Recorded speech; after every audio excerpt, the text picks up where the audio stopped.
Hello, everyone, and welcome back to the Whale Nerds podcast. This is episode 144, and my name is Katlyn.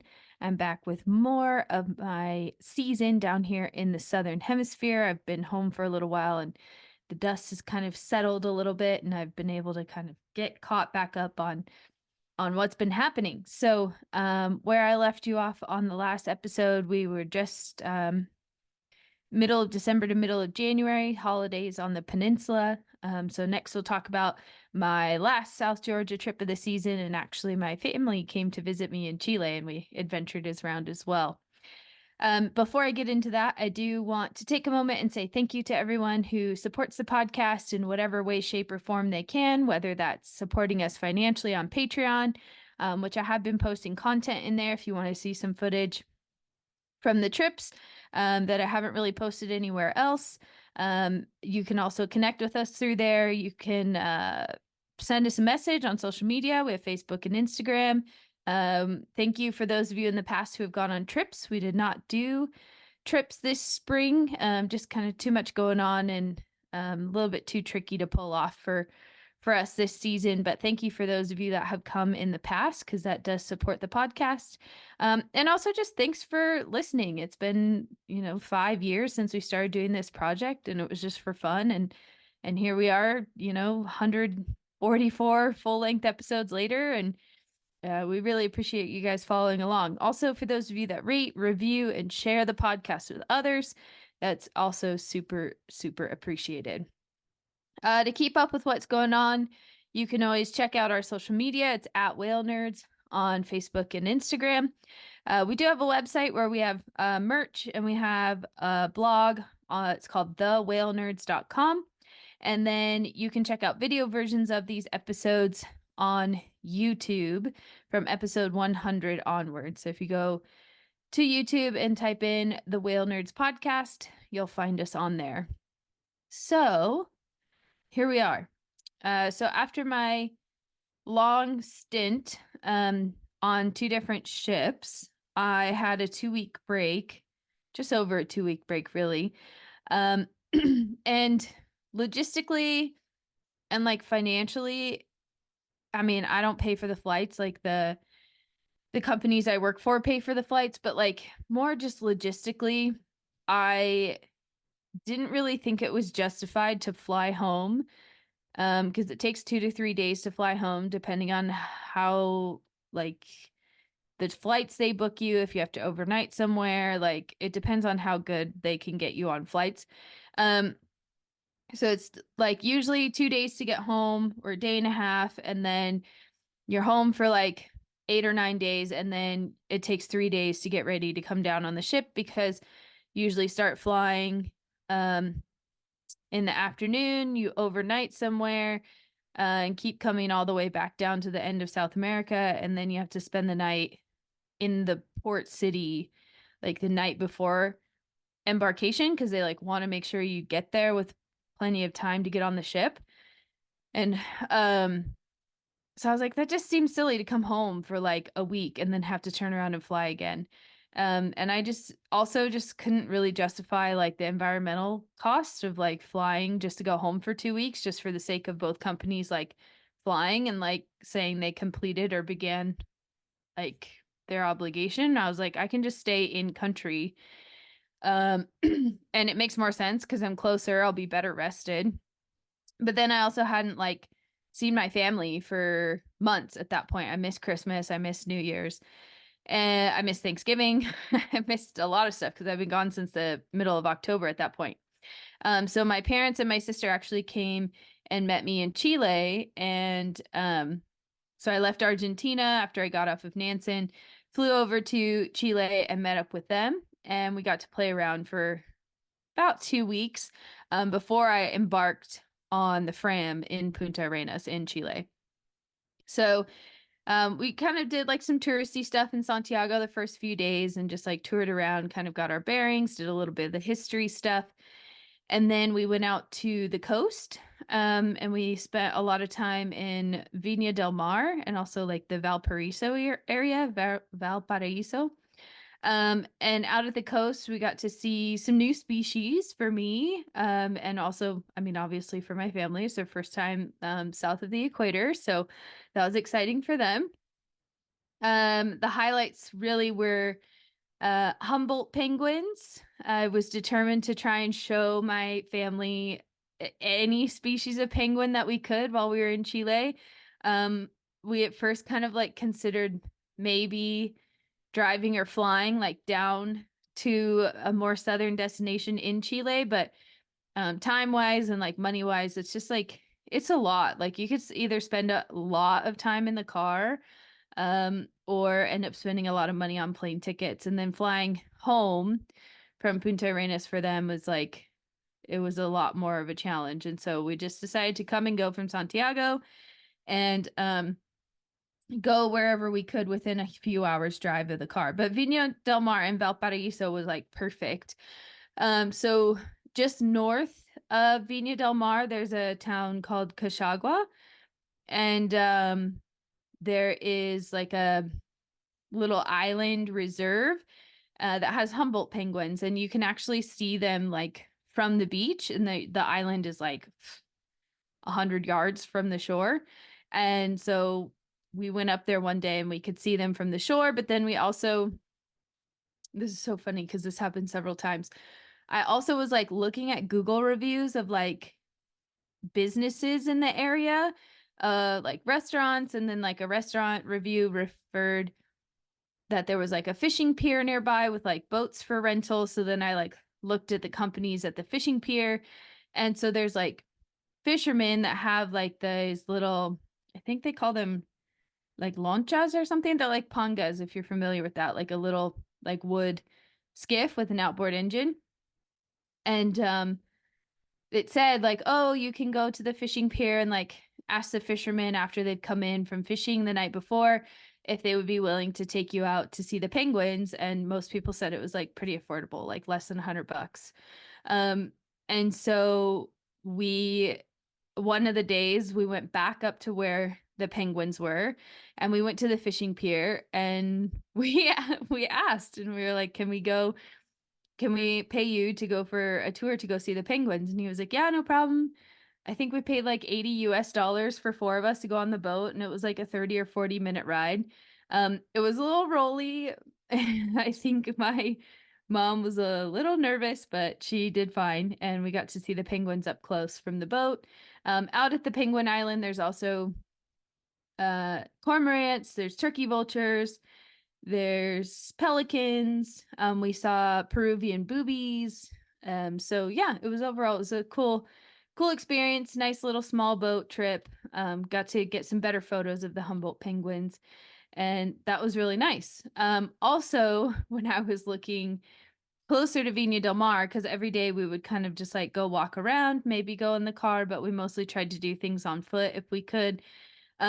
And there's this like university science center building. It's not open to the public. I guess maybe at one point in time they used to have like a visitor center, but it hasn't been open for quite some time. But people post photos on Google when they leave reviews of like the area. And there was like a South American sea lion colony just outside of that area. And there were pictures of these birds called Inca terns, which is something that was on my list of species to see. I really wanted to come away from this season and like free time in South America by finding Inca terns. And so it was like the third or fourth review down. This person like had this really nice cell phone photo of an Inca tern. And I was like, oh my God, okay, if this person who doesn't even isn't even like looking for this bird on purpose, like got this nice photo of it, like we should try and find it. And it's only like a 10-minute drive from the Airbnb we were staying at. And so we went up there. Sure enough, there was South American sea lions hauled out on the rocks just on one side of the building. And then I saw a few Inca terns on the rocks with the sea lions. And I was like, oh, okay, that's cool. I was like, if that's all I see, that's all I see. Like they were maybe 300 or 400 yards away. Um, but it was cool to be like, yeah, I found them. And then we decided to just go for a little walk and see if we could get down to the beach somewhere near the science center. and there's a whole nesting colony of Inca terns underneath the sidewalk where it overhangs at the property for the science center. So there were just dozens of Inca terns like right by the sidewalk, and I was able to get photos and videos, and it was really cool. Um, and so those were like the species I really wanted to see. And then between those two locations that we visited, with the penguins and with the Inca terns, we incidentally also found the marine otter of South America, which I was not like, I didn't really think we were going to be anywhere near the range for it. Um, but when we got to the Penguin Island, there was a guy there photographing. He had a nice big camera like I did. And he spoke English, and he somehow my dad struck up a conversation with him because that's just how he is. And when I caught up with him, he was like, "Oh, there's an otter here." And I was like, "What?" Like, really? And I was like, "Are you sure it's not kelp?" And then I kept watching, and there was actually two South, I guess South American marine otters. They call them marine otters. The fishermen call them the rat of the sea because they do actually just look like a big rat when they're swimming. But yeah, we saw a mom and a pup, and we saw them both times that we went to the Humboldt penguins, and then we watched the sunset over at the Science Center for a second visit one time. And we were looking at the Inca terns. We walked on the beach and all that good stuff. But we also I think I was photographing something else, like right by this otter that I didn't see. And my dad was like, "Oh, did you get a good photo of the otter?" And I was like, "What otter?" And he was like, "That one right there eating the fish head on the rock." So that was, yeah, good spot by my dad.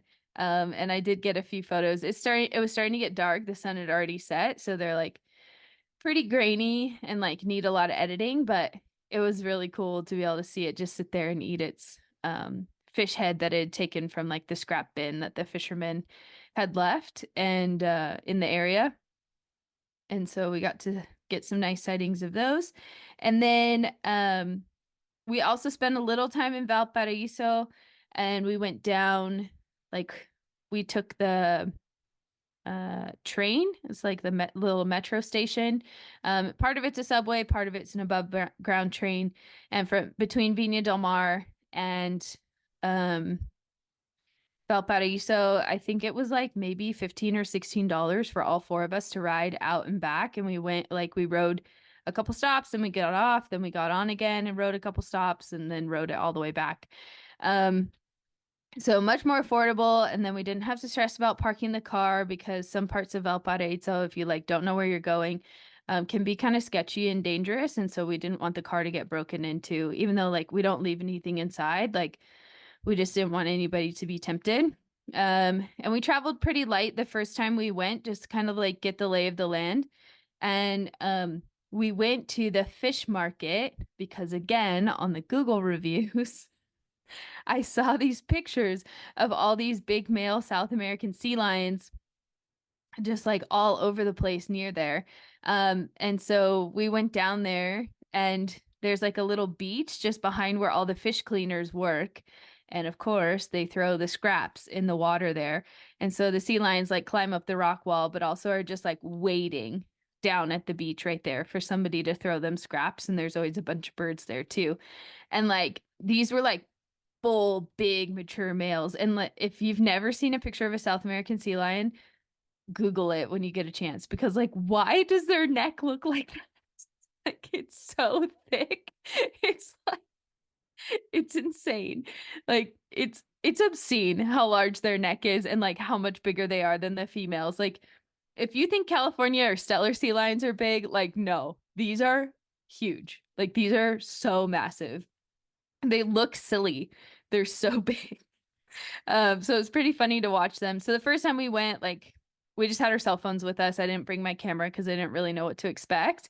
But a couple days later, my mom and I got up early before like all the crowds and the shopping people were there. Like the market was like just barely opening, so there wasn't a lot of customers yet. And I did go back with my camera and get some photos.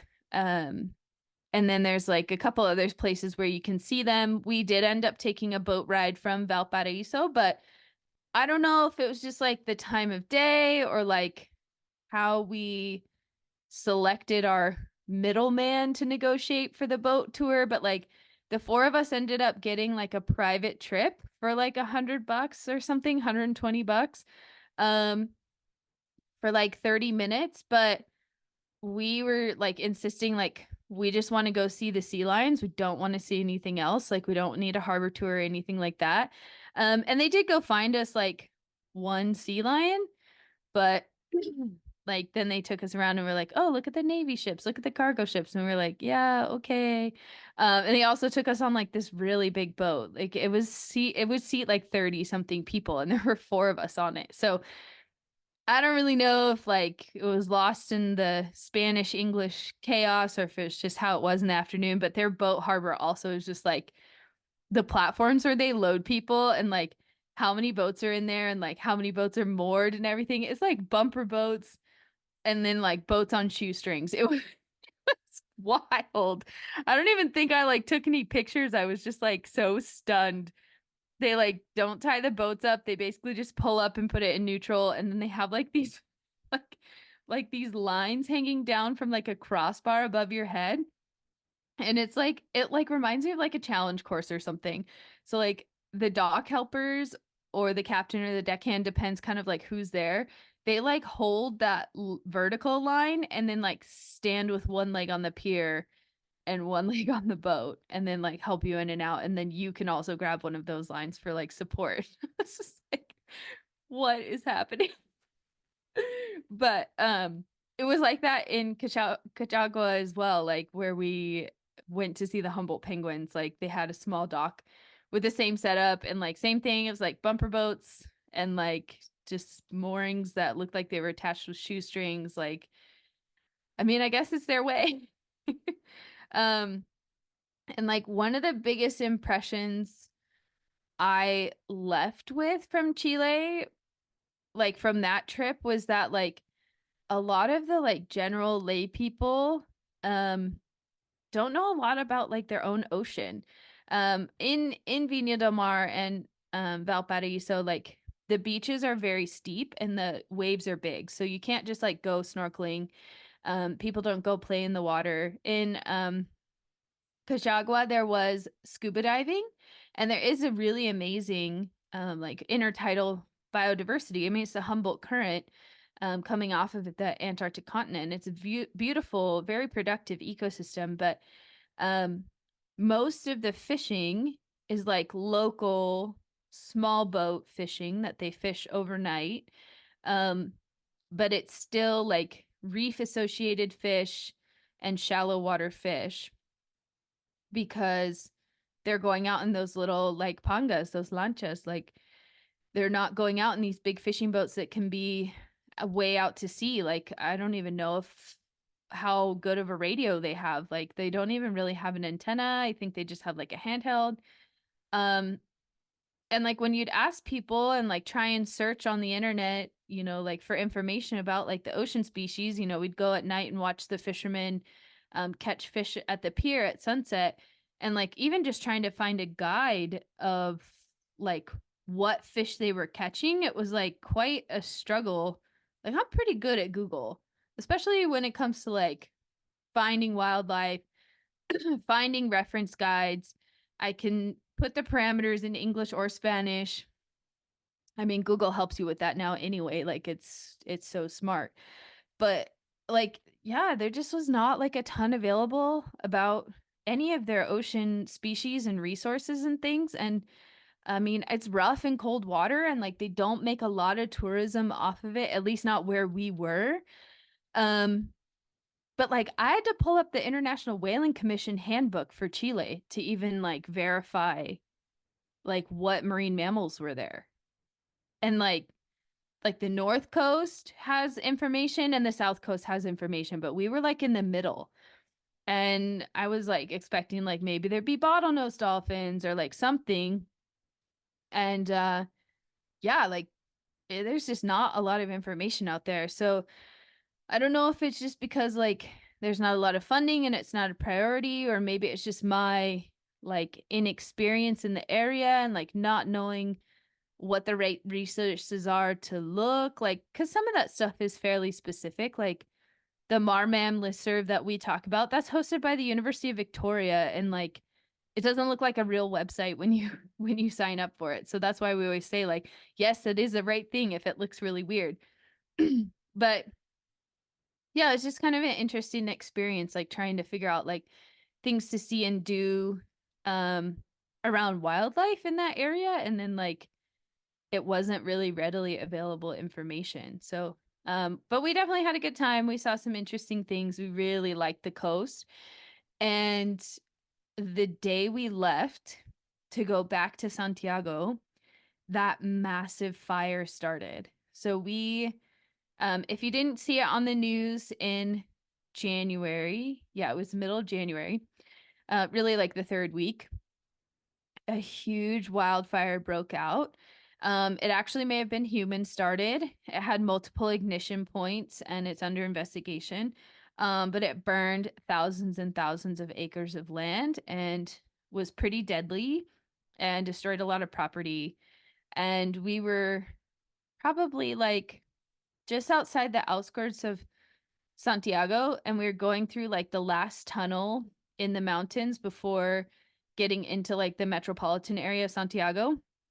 And the top of the tunnel, there was smoke, and my sister could see out the window that a plane like dropped that red like powder that they put on fires from the air.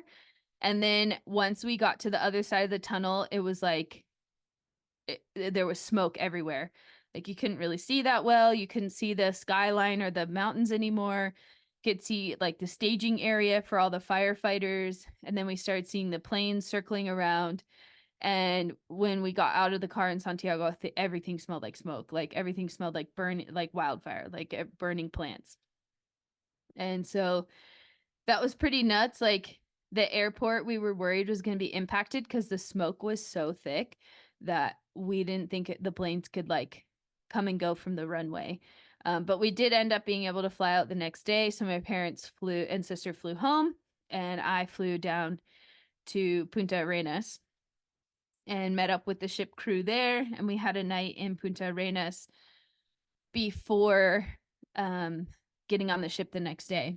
And since I got there like pretty early in the day, like me and some of the other crew, we went out and ate. And that then I was determined to go find a flamingo. That was the other species on my wish list for South America. I wanted to get better looks and photographs of Andean condors as well, but I was very focused on the flamingos in Punta Arenas.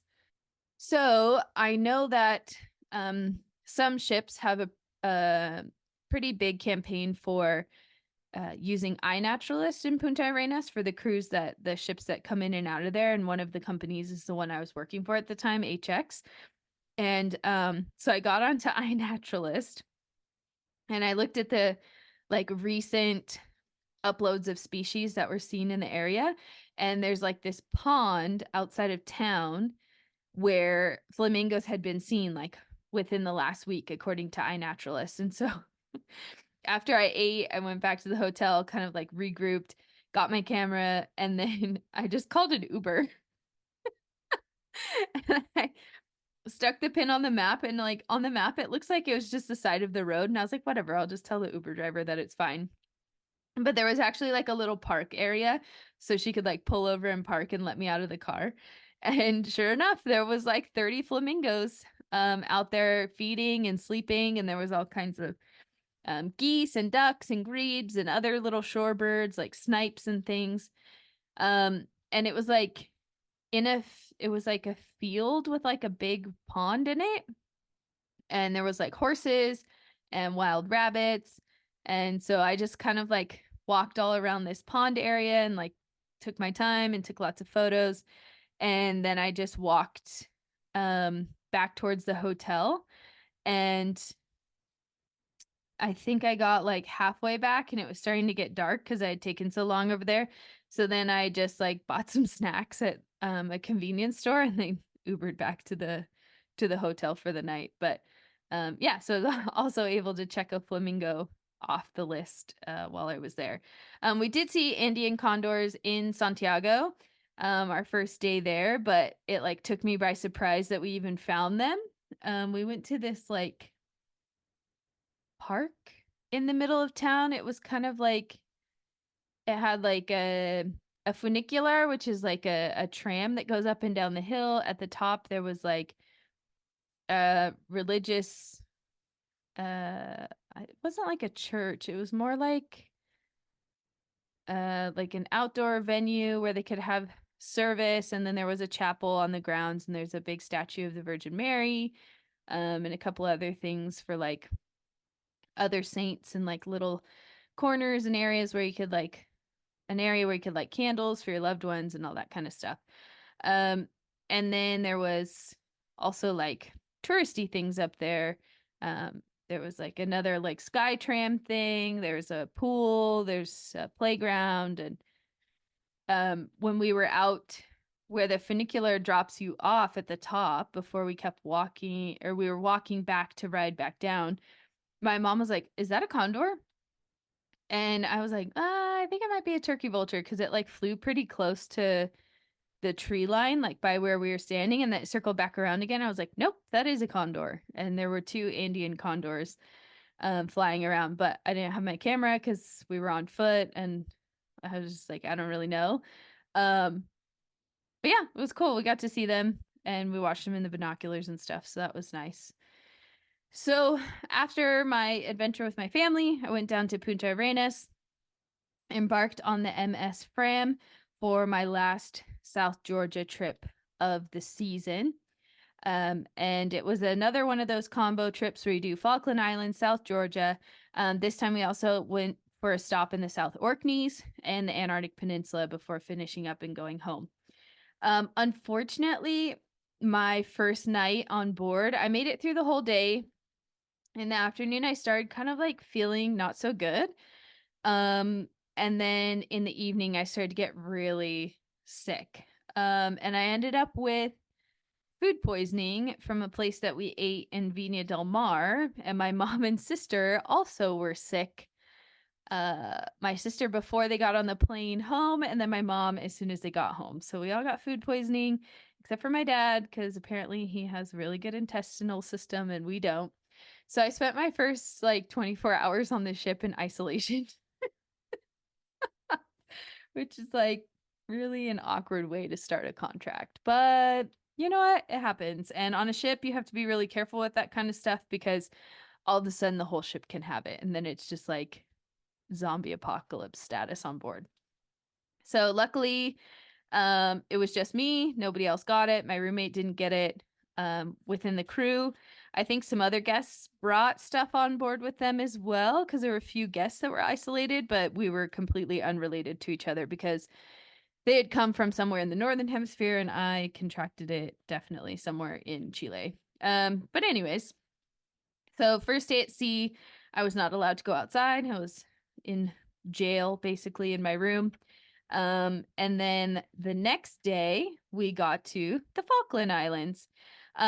Our first operational day at the Falkland Islands, we went to Carcass Island in the morning, and we went to Saunders Island in the afternoon. So Carcass Island, we had a pretty short visit, and they actually had a boat ramp right by the settlement, and so we were able to land and then like walk on the dirt track. We did land some guests on the beach, and they did like a longer walk and hike. But the real like highlight of the visit was that there was like a little setup for us at someone's house with like tea and cookies and stuff, which was kind of nice. And it was pretty cute. And there were a whole bunch of striated caracara around the house and the property, and they had zero fear of people. I think they were getting fed by the people that live in the house. And one of them was like injured, but like obviously people had been taking care of it, so it was well fed. So that was very entertaining for the guests. It wasn't a particularly long visit, but it was nice to kind of like get off the ship and stretch our legs. And then in the afternoon, we went to Saunders, which was really cool. There's Magellanic penguins and Gentoo penguins and king penguins all in the same place. And it's interesting to see them like on a white sandy beach, like I've talked about before when we went to New Island. There's also sheep grazing on the island. And so, like, the Magellanic penguins, they dig burrows, right? So the sheep are like grazing on the hillside, like right next to the penguin burrows. So I have photos of like the sheep and the penguins together, which is, I think, is pretty funny. They also had some whale skeletons that they had like hauled out and displayed on the um island. So there's like I think there's a minke or a sei whale. I'm trying to remember. Um, and then also some commerce dolphins, um, skeletons and partial skeletons. And Saunders is a good place to see commerce dolphins. Uh, but I did not. I was down on the beach, down low, and up on the cliffs at the albatross and rockhopper penguin colony. They could see them briefly surfing in the waves, and like by the time I realized what was happening, they were gone. And I scanned the shoreline for a while and never saw them. I feel like I'm just kind of cursed to never see Commerson's dolphins because I went to the Falklands quite a few times this year and like spent several days in Falklands, went in and out of Stanley Harbor three times, four times, and never saw them. So I guess I'm gonna have to go back because I still have not seen Commerson dolphins all season. And yeah, there's also rockhopper penguins, black-barreled albatross, and the imperial or blue-eyed shag. So overall, really nice afternoon. It was warm, it was sunny. It really didn't feel like we were on an Antarctic expedition. But you know, it's just the first day on shore. And then after that, we went the next day to Steeple Jason, which unfortunately was closed for landings because there had been avian flu detected there in Albatross, but was awesome Zodiac cruise. Probably one of the coolest places I went in the Falklands all season. We saw South American fur seals, which is a new species for me. We saw rockhopper penguins. We saw black-browed albatross, cormorants, skuas, and then we actually came across some Peel's dolphins, and they bow rode on the Zodiacs a little bit. So that was awesome. And then in the afternoon, we went to West Point Island. There's a pretty big hike over to the other side of the island from the settlement to see more black-browed albatross, penguins, shags. I had dock duty, so I didn't go up there, but there was again another little like pop-up tea and cookie thing at the settlement, the house right by the boat ramp, and so that was pretty cute, and it was nice to kind of like chat with locals and stuff. So that was the main adventure in the Falklands. Then the next day we were in Stanley all day. The guests had all kinds of excursions that they could go on. So this was kind of a different style visit than all the other times I'd been to Stanley, where we just kind of had a few hours to free roam. Whereas like this was like a proper full like port call. We were there from like 8 in the morning to 4 o'clock in the afternoon. I escorted one of the groups on like a walking tour with one of the locals that guided it and just kind of then had some free time to myself. Plancius was also in port, and so I got to see some of the crew off of Plancius and chat with them and visit with them for a little while before I had to head back to the ship. So that was kind of fun to see like another ship I'd been on, and see the crew on land for a while. Then after Stanley, we started our trek to South Georgia. So it was like a day and a half at sea to get to South Georgia. The first day we had on board as sort of part of the crew some researchers from an organization called Orca, which is a whale and dolphin charity based in the UK. There was someone on board that was more of like an education and like interpreter person that was integrated as a guide on the expedition staff. And then there were two ladies on board conducting surveys from the bridge, trying to get an assessment of the distribution of large cetaceans So basically using the ship as a platform of opportunity for research. And so they asked some people for help doing that. And so we were doing more like a formal marine mammal observation plan where we had like reticle binoculars and we would take the angle for the sighting and like write down data sheets and all that kind of stuff. So when we were at sea, we would help with that. Although the first sea day, we had to do a lot of biosecurity because we'd already been to Falklands and we were getting ready to go to South Georgia. So we spent a lot of time vacuuming and cleaning and explaining what biosecurity is and hosting mandatory briefings and all that good stuff. But the second day, we were not due to like actually get to South Georgia by the end of the day, but we were going to go by Shag Rocks. And there was actually like a concerted effort in the sailing plan this time to try and see Shag Rocks. We were hoping that conditions would be good, because that was going to be like only the second time I'd really seen it. And the first trip, it was so foggy, we had to be like 300 yards away from the rocks to actually be able to see them. And the weather was terrible, and the captain didn't really want to get that close. So, in the morning, we got up, it was foggy. We did our whale survey throughout the whole day. In the afternoon, the weather broke and it started to get real exciting. So the day before, it had been foggy off and on, but a guest had come up to one of the orca observers, I think, and had been like, "Hey, I saw this whale during lunch. What is it?" And he showed them a picture, and it was a southern right whale.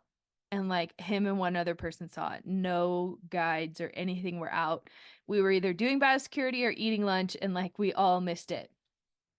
So then the next day, as the weather started to break up, I had come down for a little break after being on the bridge for a couple hours, and we get a radio call that there's a southern right whale like really close to the ship. So we all ran outside, and it was, I think it surfaced in front of us and kind of got surprised and sort of was elusive down the side of the boat, but we could tell it was close. We could see the fluke prints, and it did come up. We did get a lot of the guests out on deck for it, but I'm not sure that they really understood what they were looking at because right whales are not like the most showy animals. They don't have a dorsal fin. They're very round and flat. And it didn't fluke the whole time. So, but we were like, it's a right whale. It's really cool. You know, the guests or the guides are all excited. So some of the guests are just excited because we're excited. But I got to see my first southern right whale. So that was incredible. And then shortly after that, we started to get into the proximity and up onto the continental shelf around Shag Rocks. And it was just like whales and whales and whales and whales. It was amazing. There was hundreds of whales.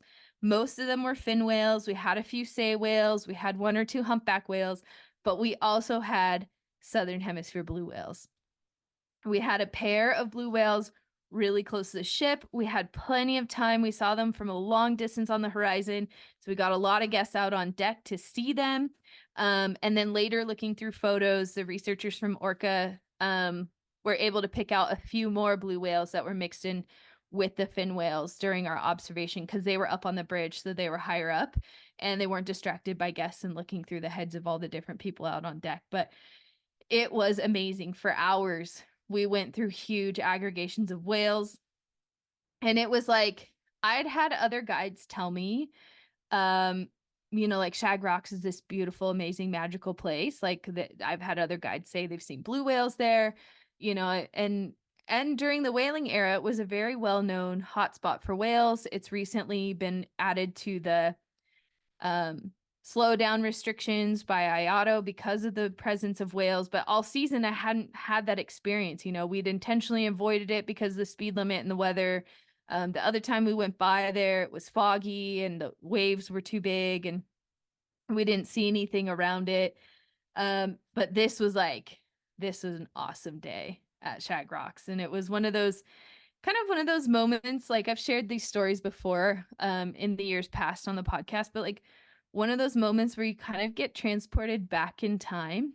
Like you get to see what it looked like before whaling. Like this is what the whalers saw when they came down here in the 1900s. Like they sailed through these aggregations and were like, wow, this is the place. This is where we're going to make all our money.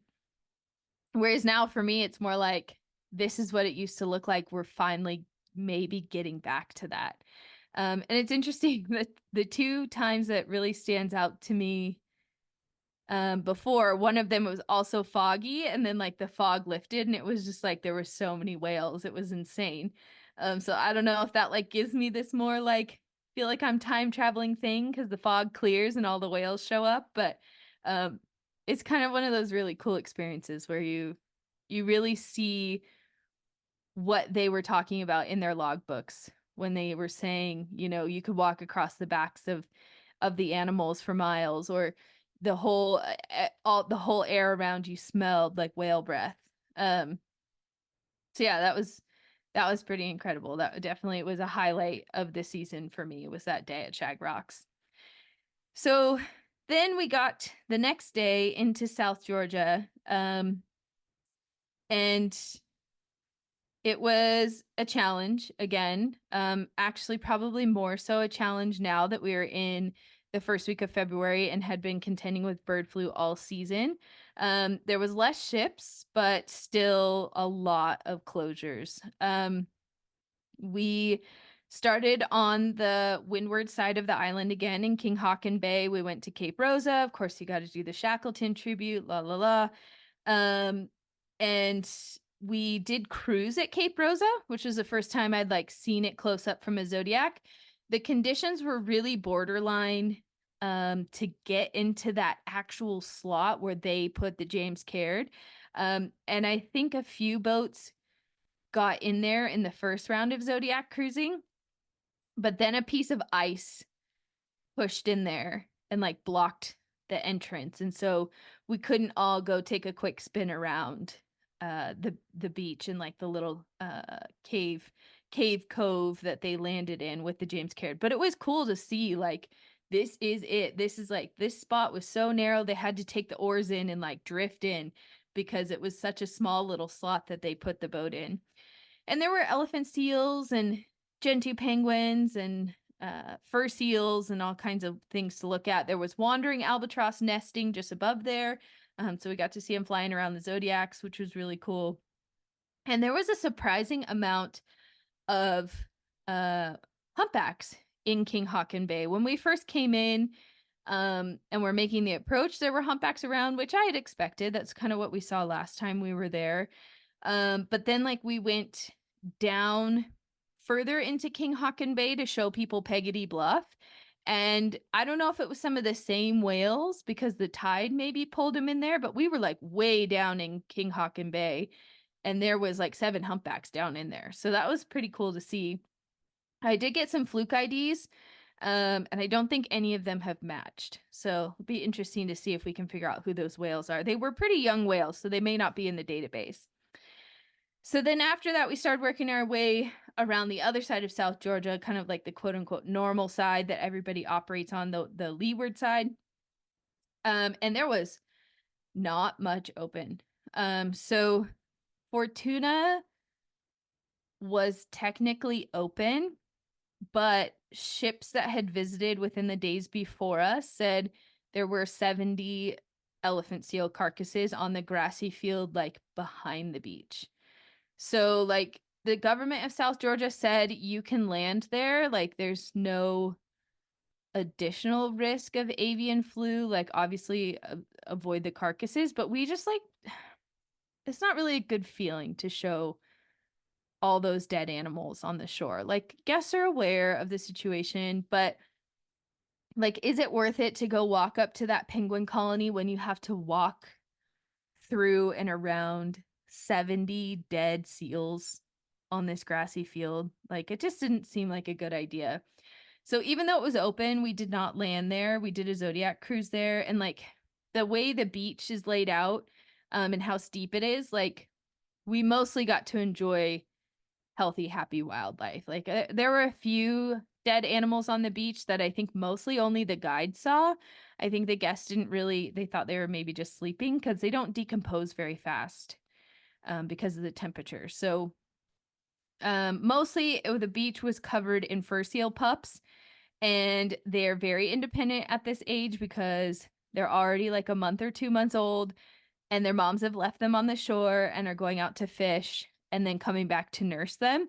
But most of the other adults have left. Some elephant seals are back for molting, but not too many. And so it was just like a little puppy palooza on the beach. It was like king penguins and fur seal pups, and it was adorable. The weather was not nice. It actually rained, but there were four different leucistic or like golden fur seals. Three of them were pups, and I think one was like a subadult. So that was very cool to see. One of the pups was like playing in the water with another one that's like a normal color morph, and so that was really interesting and fun to like get photos and videos of. And then in the afternoon, we did a Zodiac cruise in Hercules Bay to see the macaroni penguins. That went really well. There was another leucistic fur seal there. So we'd already seen five on our trip, which was pretty incredible, considering they're only like one in like 500 to maybe one in 1,600 individuals that are born like that. And the more I research about it, the less sure I am about any of the facts about genetically how it happens. Over the season, you kind of like hear those guide rumors or like those naturalist rumors that everybody kind of just ends up repeating without fact checking. So a lot of people say, and it's even written in the South Georgia visitor guide, like, oh, it's 1 in 1,000 born this color morph. And it actually kind of depends on where you are. Some places experience it at a rate of more like 1 to 5 to 700, and then other places it's more like 1 in 1,600. I've also heard there's a bias towards males. That's not true based on any of the research I found. And it's not a clear, it's probably not a single chromosome recessive trait. It probably has several places where the marker happens, because sometimes it's not uniform in like expression. So typically they have like yellow fur, normal black eyes, normal black skin, so their nose and their flippers are black. But I've also found some documentation of them being like a patchy, more like piebald color, or just like a light brown color. And so I definitely want to research more about it and maybe do a mini episode about it. Um, and it doesn't only happen in Antarctic fur seals. It also happens in other species of fur seals. So definitely something to further research. And in the evening, after Hercules Bay, we're just around the corner from Stromness at that point, which is a whaling station. And people, I think you have to show them the whaling stations when you come to South Georgia, right? Like it's a big component of the human history of the place. And so we did a ship cruise of the three whaling stations that are close to each other, which is Stromness, Leith, and Husavik.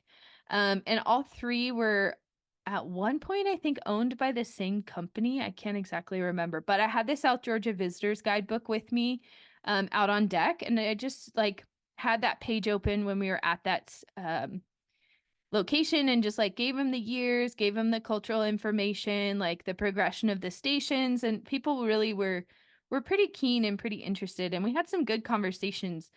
And really like, some people are having a hard time like grappling with it, like standing there looking at like all of this infrastructure that's been just sitting there decaying, and like it's a monument to the extractive industry that we participated in. But at the same time, you kind of have to remind people that like we are who we are today because of this. Like our industrial revolution was fueled by whales. Like we didn't get all this advancements in technology and have the ability to have our factories open at night without hunting whales like this. But also the factories in South Georgia were really like the last breaths of the industry. You're looking at the whale oil market crash in the 1930s, kind of reaching the demise of these stations. So they spent all this time and effort to build all this stuff, bring it all to the Southern Hemisphere to only whale there for 3 decades. And then, factory-based whaling took over again as just like whaling on the high seas. There's a little bit of history of like The Japanese operated out of one of the stations for a while. But then also there's, a bit of a bigger conversation about like, well, what do we do about all these ruins? Like there's metal and scraps falling into the sea. There's asbestos. It's dangerous. Um, what's the environmental impacts of that? And people are like, well, why didn't it get cleaned up? And it's like, well, who's going to pay the bill? Like the island belongs to the UK, get some funding from the country, get some funding from us as tour operators. But the Norwegian companies that built these have been bankrupt forever, and they weren't the final owners either. Like Unilever used to own one of these plants at the end of it all, because they had an interest in using the products to make soap and cosmetics. Um, the Japanese, I think, just leased the station from somebody. So, like, do they really need to be on the hook for cleaning it up? And so then people are like, oh, that is much more confusing. I'm like, yeah, I mean, who do you want to leave in charge of this? The International Whaling Commission doesn't want any part of it. Like, how much more expensive do you want your South Georgia trip to become to pay for this? Because this is not the only thing they need money to do. They've got to monitor bird flu and bird colonies and support research stations, and British Antarctic surveys involved. And, it's just like, yeah, people then don't realize how complicated conservation and just the world is. It's, you're on vacation and then you have to turn that other side of your brain back on and go, oh, yeah, things are complicated. But it is something interesting to kind of like think about and reflect on. So then our second to last day in South Georgia, we did go to Grytviken, and we actually did a double landing that day, and it was the only landing we made in South Georgia, and both of them were in Cumberland Bay. The place that we landed at in the morning was this place called Sandabukten. I had never heard of it. There's no guidelines for it. It's not in the book. It's basically bookable on the IATA ship schedule because people like land there to start or end a hike. But there's fur seals there. There's elephant seals there. There's a little king penguin area where they molt by the river. And so it was like a miniature South Georgia. And there were no male fur seals around. So it was just pups on the beach, which were pretty manageable. And then the females, but a few of them were feisty, but most of them were not bad. And so it was kind of a pleasant experience with the fur seals for people, since this is the first time they've been on shore around them, and they were definitely going to be around them all trip. Any place we were going to land. So it was a good warm up. And it's pretty funny, at only 2 months old, the fur seal pups are like already growling at you and charging at you and like learning how to do all their little posture things. You're like, you're adorable, but like, get out of here. But yeah, they learn quick to start showing those aggressive behaviors and like defend their territory and show you who's boss. And so it was a nice landing. Definitely a place I never thought I would go to. But we went there. We then in the afternoon went to Grytviken. Same as it had been on the previous trip, where only like part of the station was open, where the museum and the post office and the church were. We did actually have the opportunity for people to hike up behind Grytviken. That was allowed. But King Edward Point and the cemetery were closed. So people were bummed they couldn't go toast to Shackleton. But there's just too many dead animals around, unfortunately. Lots of fur seals again, lots of pups, but lots of feisty teenager ones as well that like really like to fight with you. So that was a little bit stressful for guests, but I think it was a good preparation for the rest of the trip, I would say. So they got a small dose of how frustrating and annoying those fur seals can be. The next day, we cruised at St. Andrews Bay, which was really nice. Conditions were really good. There were quite a few dead elephant seals on the far end of the beach, but the front end was pretty good. Most of the seals we saw were just molting elephant seals. And then, of course, there was more fur seals running around as well. Lots of king penguins. everything overall actually looked pretty good. Weeks before, there were lots of carcasses, I guess, like rolling in the surf and stuff. But for our visit, it was pretty good. And then we took another spin down Drygalski Fjord, which was very windy. Like the trip that we took down Drygalski, on the Cheeseman's trip was gorgeous. No wind, flat, glassy, calm, beautiful blue. This one was rainy and windy and like more of a true, I think, South Georgia fjord cruise. We also at some point had a cruise at the Nordenskjold Glacier, which was nice. That was the first time I'd ever been there.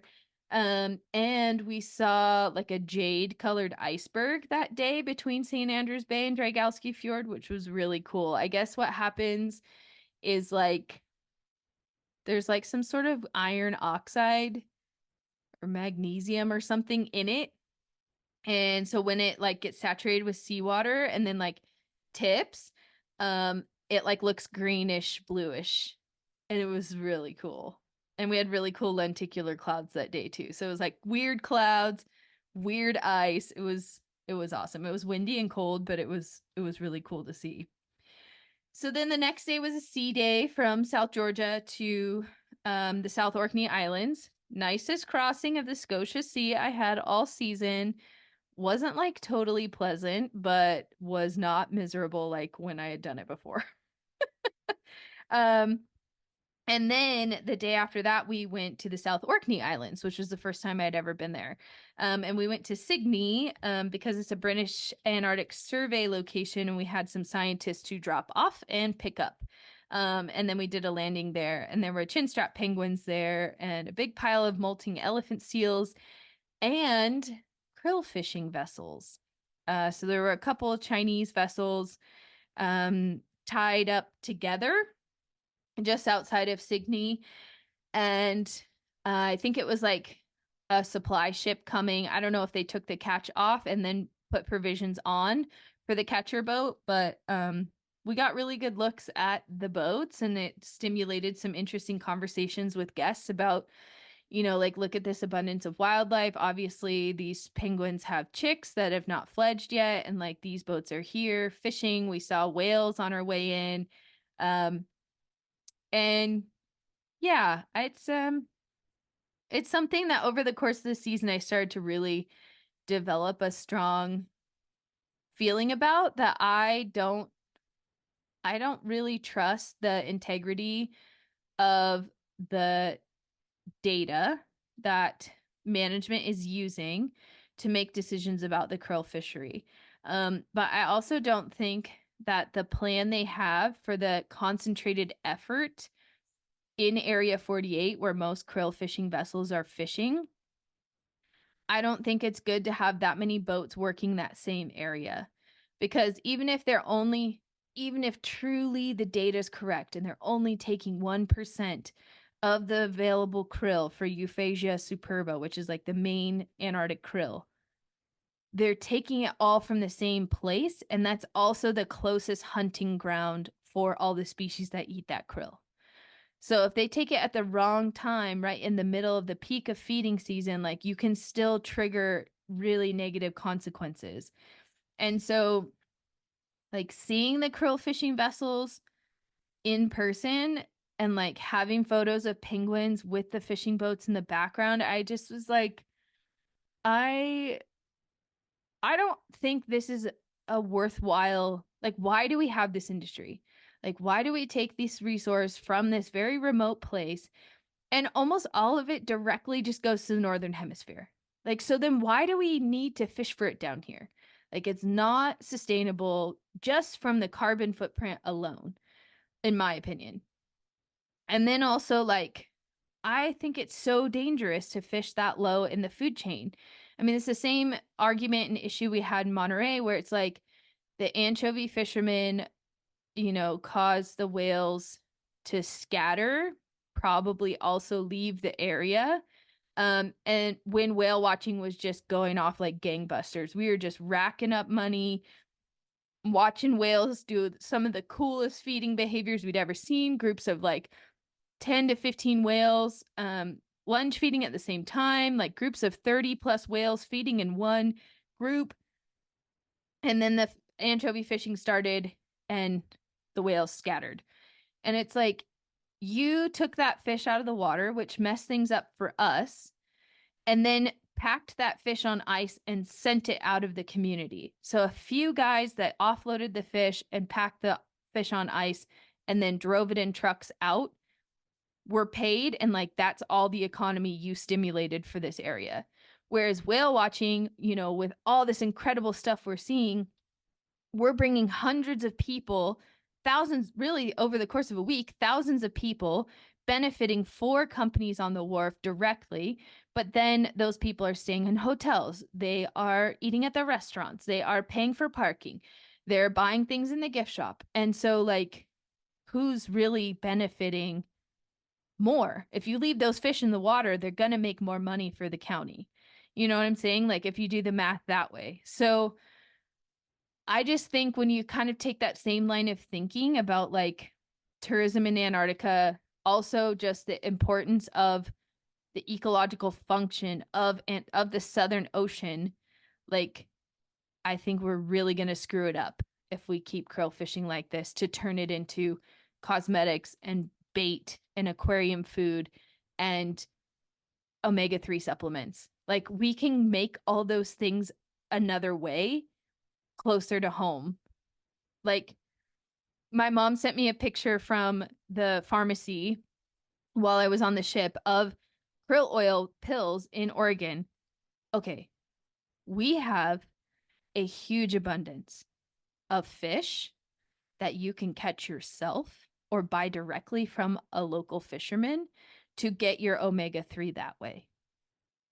Like, why are you buying krill that came from the southern hemisphere when we live in a place that even on the far side of the state, it is very easy to get oily fish that would give you the natural omega-3 that you need? And then I got home and I went to Costco and you just see pallets of it in the pharmacy section. It's just, I just think we're getting it wrong on that one. So anyway, so that's my soapbox about krill fishing. So just to kind of wrap up this trip and this episode, I also finally got to see the infamous A23A iceberg. So since we went to South Orkneys and then we're going to the peninsula, A23A at the like pace and direction had been drifting was finally on our path home or our path to our next destination. It was so foggy. Like we could not see it until we were almost touching it. Like the captain got within 100 yards of it before we could see it. And all of a sudden it was like the bottom part of the horizon was like extra white in the fog. And I was like, oh my God, you guys, this is it. And they were like, what? I was like, no, we're here. We're here. And then he kept getting closer. Like I thought we were going to high five this iceberg because we had to get so close to see it. And it's so huge. It took like all day to drive past it. And we drove past it on the shortest side. And oh man, so like we looked at it for a while, we got everyone out on deck, and like took pictures and all that good stuff, and then we like backed away from it so that we could navigate around it. And for hours, like you couldn't really see it. It was foggy, but we were close to it. Like if you looked on the radar, like we were right there. And then again, we got to one of the sides where there's a bunch of like caves in the ice. Oh, so cool. And like some arches and stuff. And so we got close again and like called everyone out on deck again. And yeah, it was really, I'm glad we saw it. It was like, if you watch Game of Thrones, it was like, dude, it was like pulling up to the wall in the north, like looking for White Walkers. Like it was like, it felt like that. Like all of a sudden it just like came out of the fog, like so creepy. But I'm glad we got to swing by it and see it because that was really, really, really interesting. So then as we got into the peninsula, of course, we didn't have a ton of time on these long trips. You kind of have a little bit of everything. So we started in the South Shetland Islands. We went to Half Moon Island and Whalers Bay. Both of them turned out pretty nice. Half Moon Island still had chin straps. There were fur seals around, not much snow left, which then you could see like the whale bones and the water boat and all that kind of stuff, which at the beginning of the season you couldn't see it. So people got to see chinstrap penguins again. We got to see more fur seals. No Weddell or elephant seals. I have seen them there before, but there weren't any there that time.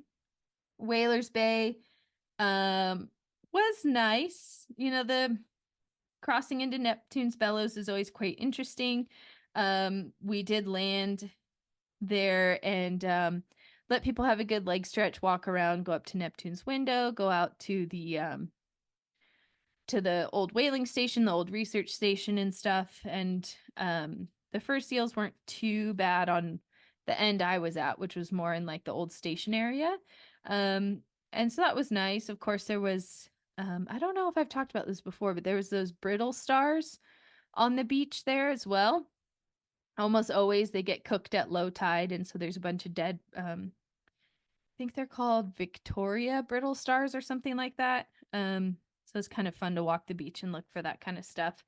And we did offer a polar plunge for guests at Whalers Bay. So that was nice for them. And I think if I was a guest, I would do the polar plunge there. It's a pretty cool spot and it's a fairly easy spot to do it. The next day we did the infamous high climb at Orne Harbor. I don't know why HX loves that spot. I like only ever have gone there with them, and it's a big climb. But still chin straps there. It was lightly snowing as usual, which means it was like Antarctica in a snow globe, and that was really fun. We had some guests that had quite a challenge with getting up and down the snow because it was not good quality snow. It was late season, ugly, slippery snow.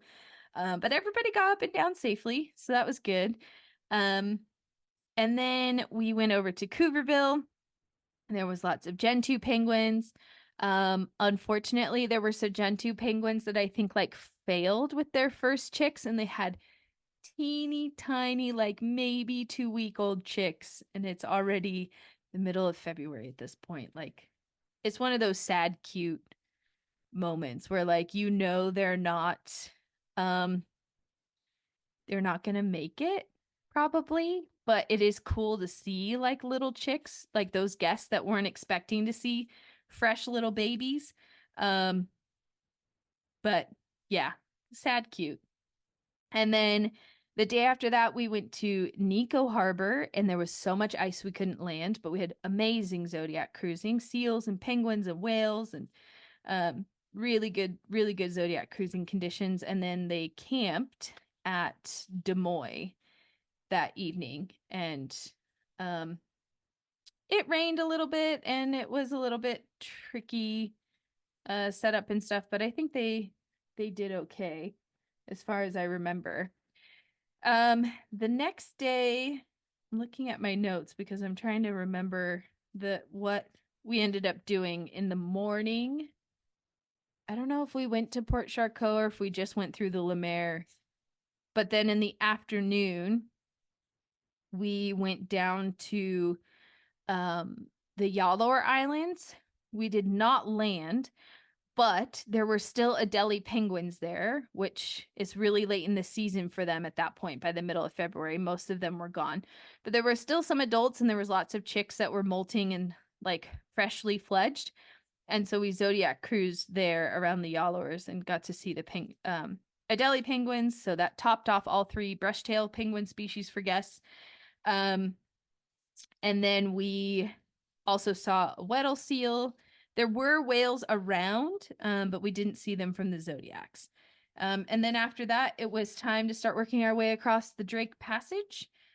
Leaving from the Yallours, you're kind of a long way from home at that point. And then also part of that trip, because the ship calls port in Punta Arenas, means that you do a tour through the Chilean fjords on your way back in to the South American continent. So the tricky thing about that is you still have to come back in the Beagle Channel first because you have to get the pilot. So we came into the Beagle Channel, but stayed on like the Chile side of the border. And we went through Nueva and Picton Island, I think. And there were dusky dolphins. Yes, lots of dusky dolphins, and they bow rode on the ship, and that was super cool. So another new species for me. I'd seen peels, but I had not seen dusky dolphins. And so that was really nice to see them. Also saw a humpback whale there, that was new to science and happy whale. And so we picked up the Chilean pilot there. Then we backtracked to come up the Chilean coast and go through. There's a lot of like inside passages and fjords and things. And then the next whole day was going through these fjords in Chile, and looking at all the glaciers, and just kind of enjoying being on calm water. And we actually saw condors from the ship throughout the day that day. And so that was really cool. Lots of fur seals. We did still see Magellanic penguins.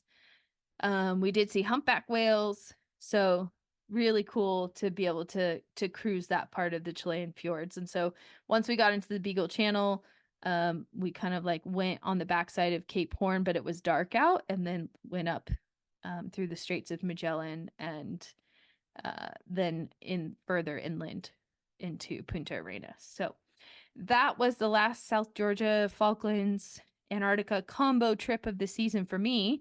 And there'll be one more episode that covers my last Antarctica trips of the season. So thanks so much if you made it this far. It was a lot longer episode than I was expecting it to be. So thank you for sticking with me as I rambled on about things, and my soapboxes about krill fishing and everything else. And thank you in general just for sticking with us, for supporting the podcast, and being engaged, and sharing your love for whales with other people that also like podcasts. So yeah, thank you so much. See you on the next one. Bye.